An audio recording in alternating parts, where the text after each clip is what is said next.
How to grow Drosera capensis in a healthy way. Drosera capensis is a native wetland plant. The soil should always be kept moist. Therefore, sphagnum moss is the best soil to plant Drosera capensis in. Since sphagnum moss has high water retention properties, it can be grown in a constantly moist condition. I also recommend a soil mix with peat moss or carnivorous soil. It is fun to think about the soil that best suits your environment. About watering. In summer, the surface of the potting soil tends to dry out, so you must be careful. As a countermeasure, you can store water in a saucer and manage it. This way, you don't have to worry about running out of water. However, I do not do this, because in summer, the water stored in the saucer becomes warm and damages the roots of Drosera capensis. If you can change the water in the saucer during the daytime in summer, you can manage the plants in this way. In my case, in summer, I water once in the morning and once more at night. In winter, I water when the surface of the soil is dry. Sunlight is just as important as watering.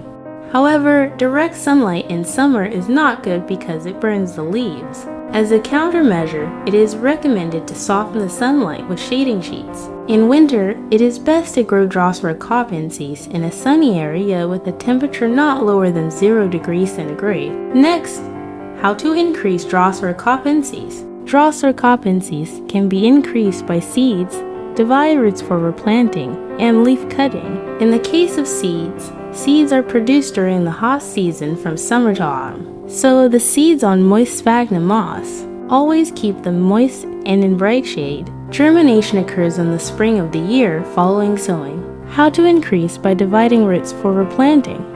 Drosera capensis can be divided roots for replanting from the base when it grows to a certain size. Dividing into hot weather will have a negative effect on the plant. It is best to divide from March to May when the heat is not so intense. How to increase by leaf cutting. Select healthy, undamaged leaves. Damaged leaves have low vitality and are not suitable for leaf cutting. Be sure to select healthy leaves. Place the moss on top of the well-moistened moss with the mucilage side up. Place it in a bright, shady spot and wait until it germinates. This is how to care for Drosera capensis. Would you like to grow Drosera capensis this summer? Related videos of Drosera capensis are in the description box. If you enjoyed this video, please subscribe to my channel and give me a high rating. What about the next carnivorous plant? How to care for Venus flytraps. To increase the number of Venus flytraps, they need to be divided. Dividing Venus flytraps is done during the dormant period from around November. First, remove the Venus flytrap from the old soil and wash it with water to remove the old sphagnum moss. Divide each plant so that there are about 3 to 4 leaves. Sometimes the plants will divide easily. If you are worried, there is no need to force it. Just use plants that will separate naturally. Immediately soak the divided plants in water. Then plant them in new soil. About soil for Venus flytraps. I use a mixture of 3 cups of peat moss and 2 cups of carnivorous soil for my Venus flytraps. The reason I don't use peat moss alone is that peat moss is rich in nutrients but has high water retention, which can cause root rot. So I add carnivorous soil to improve drainage. After adding water and mixing, put the soil into the flower pot. After adding the soil, make a hole in the middle and place the Venus flytrap in it.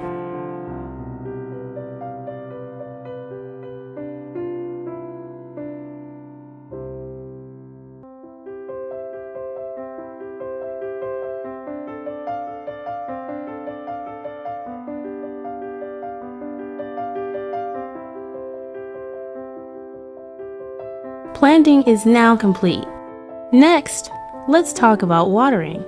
You can also store water in a saucer to keep your Venus flytrap in good condition. However, I don't do this. The reason is that in summer, the water in the saucer becomes very hot and can damage the roots. I can't change the water in the saucer during the day. So in summer, I water it once in the morning and once more at night. In winter, I don't water the saucer and only water it if the surface of the soil is dry. About the place.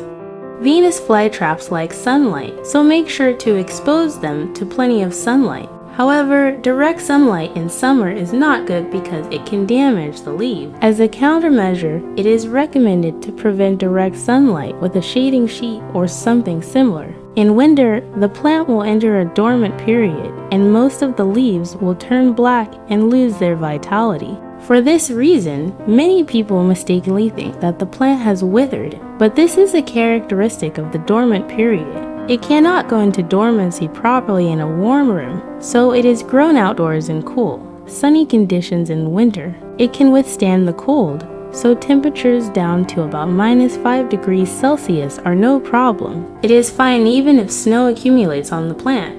I keep mine in a sunny windowsill where it doesn't get too warm. This concludes our guide to growing healthy Venus flytraps. Related videos of Venus flytraps are in the description box. If you enjoyed this video, please subscribe to my channel and give me a high rating. What about the next carnivorous plant? How to grow healthy Nepenthes. It is a plant that has evolved a capture pouch to capture insects for nutritional supplementation. It is a plant that has evolved to be able to capture insects to supplement its nutritional needs. Although it is thought that if it cannot capture insects, it cannot grow, it can grow well as long as it has proper photosynthesis and adequate moisture. The growing season for Nepenthes is from April to October. Therefore, replanting should be done from May to June. Prune the plants from June to August when the temperatures are warmer to speed up the growth and give the impression that the plants have grown too long. Suitable soil for Nepenthes. Native Nepenthes grows in nutrient-poor areas. Therefore, highly nutritious soil may cause problems, such as the inability to catch insect bags. Sphagnum moss is the best choice. It is easy to handle because of its high moisture content and good air permeability. It is also recommended for Nepenthes beginners because it is said to be less prone to failure. The disadvantage is that there is a risk that the roots of Nepenthes may rot because the water moss will be damaged if used for a long period of time. Repotting should be done once a year. If repotting is troublesome, Carnivorous oil is recommended. It is often used for environmental plants because of its good water retention properties. When replanting, it is easy to remove soil from the roots, so the roots are not damaged. Before use, sift the soil to remove fine soil to further improve drainage. If you use Carnivorous soil, replanting should be done every 2 to 3 years. It is recommended because it makes replanting easier and less frequent. About the place.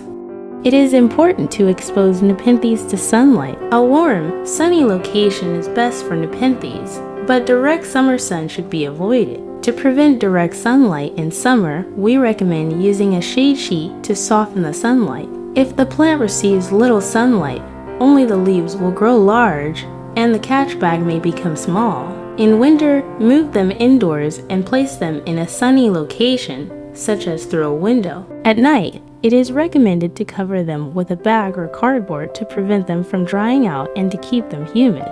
Watering Nepenthes. For Nepenthes, which grow in humid places, watering is as important as sunlight. However, if the soil is too wet, it is prone to root rot, so it is not good to keep the soil constantly wet. In the summer, the temperature rises and moisture evaporates. Watering once a day will dry out the soil, so water it when it is in good condition. In my case, I water it once in the morning and once more at night. In winter, the soil rarely dries out, so overwatering can cause root rot.